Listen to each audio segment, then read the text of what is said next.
desconstruindo a narrativa do gado em 6 minutos e 2 segundos. A corrupção do PT pesa muito. E você sabe que teve corrupção, né? Não dá para dizer que não teve. A corrupção era do governo do PT.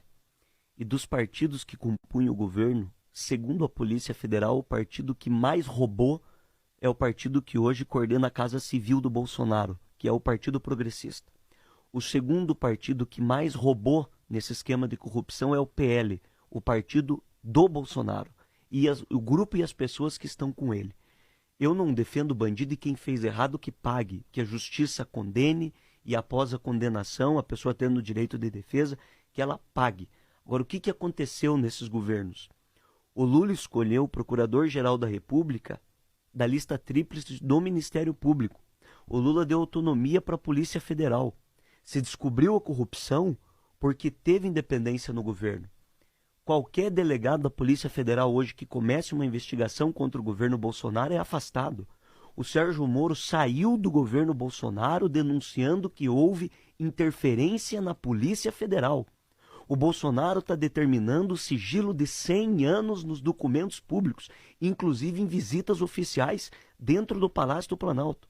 O Bolsonaro tem a coordenação hoje do Valdemar da Costa Neto e tem a coordenação hoje do Fernando Collor de Mello. Falar em corrupção em relação a quem defende o Bolsonaro parece piada. É vergonhoso. Só se descobre corrupção quem investiga. E o que nós defendemos é autonomia da Polícia Federal, autonomia dos órgãos de investigação, autonomia do Ministério Público. O Bolsonaro, Marelli, é o primeiro presidente da República desde que foi instituído a lista tríplice que coloca um procurador-geral da República, um amigo, um escolhido fora da lista tríplice do Ministério Público. O Bolsonaro acabou com a Lava Jato. A Lava Jato era a operação que descobria as fraudes. Quando se fala em corrupção do governo do PT, é porque à época nós tínhamos um sistema que era um sistema que permitia o financiamento privado das campanhas eleitorais. Nós tínhamos ali uma falta de transparência que, ao longo do governo, foram feitas situações como a lei da transparência, como a autonomia da Polícia Federal, que permitiu as descobertas. Agora, não é esse o debate. O debate é que o país está mergulhado numa crise econômica. Nós temos pessoas disputando pele de galinha, disputando osso nos lixos para poder comer. Nós temos uma situação que o salário mínimo parou de crescer. Nós temos uma situação que os programas habitacionais foram cortados. O Bolsonaro apresentou uma reforma da Previdência que queria cortar benefício BPC, que é o benefício de prestação continuada para criança deficiente. Olha a situação que está o nosso país. É uma situação que aprofundou a crise. Tudo bem o ricão está defendendo o Bolsonaro, eles ganharam muito dinheiro. Tudo bem o grande fazendeiro está defendendo o Bolsonaro, eu concordo, porque eles ganharam muito dinheiro. Agora, nós estamos falando da destruição da educação, da destruição da ciência, da destruição dos programas sociais.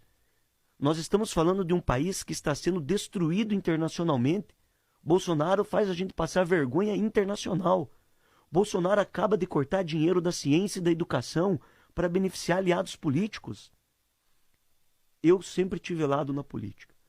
Poderia estar fazendo um debate sobre outro candidato contra o Lula. Poderia não estar apoiando o Lula. Essa é a primeira eleição da minha vida que eu voto no Lula. Agora o debate é a decência contra o absurdo. E eu não poderia deixar de ter lado de posição, porque eu estou em Brasília. Fui o único deputado a representar Ponta Grossa nesses últimos 4 anos. Eu presidi a Comissão de Ciência e Tecnologia, que está tendo dinheiro cortado, e o nosso país está ficando no atraso.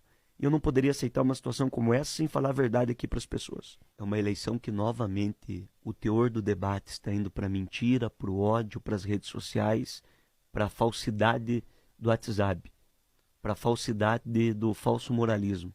É muito triste e perigoso. Eu tenho muito medo mesmo, o que o atraso do Bolsonaro pode trazer para o nosso país. E não é mais, Marelli, nenhuma questão de Lula e de PT, que eu tenho as minhas críticas e que eu acho que eles precisam ter uma autocrítica. A minha preocupação é uma preocupação sobre garantias institucionais. Bolsonaro, ele tem uma tendência truculenta, todo mundo sabe disso, autoritária, e hoje a candidatura do Lula vem recebendo apoios, inclusive de adversários históricos. 150 cientistas acabam de assinar uma carta em defesa da ciência, da educação, apoiando a candidatura de Lula. E não é nem porque gostam do Lula, é porque tem aversão, porque tem medo do que pode significar uma candidatura, uma eleição do Bolsonaro sem ele precisar ter uma nova reeleição. Esse mando, essa truculência, esse ódio, essa mentira, o corte em recursos importantes da área da educação, da área da ciência, da tecnologia, os absurdos cometidos sobre o governo dele, os problemas de corrupção e tantas outras coisas. Eu poderia falar aqui ponto a ponto. Agora, o apoio à candidatura do Lula é porque o Lula já foi presidente, o Lula tem apoio internacional, todo mundo sabe que é um republicano, que é uma pessoa que dialoga com todas as áreas e que respeita as regras e as instituições. Com todo respeito aos demais eleitores, ninguém é dono da verdade, eu falo isso sem ódio, sem raiva, eu não sou dono da verdade também. Agora, o que é fato, é fato.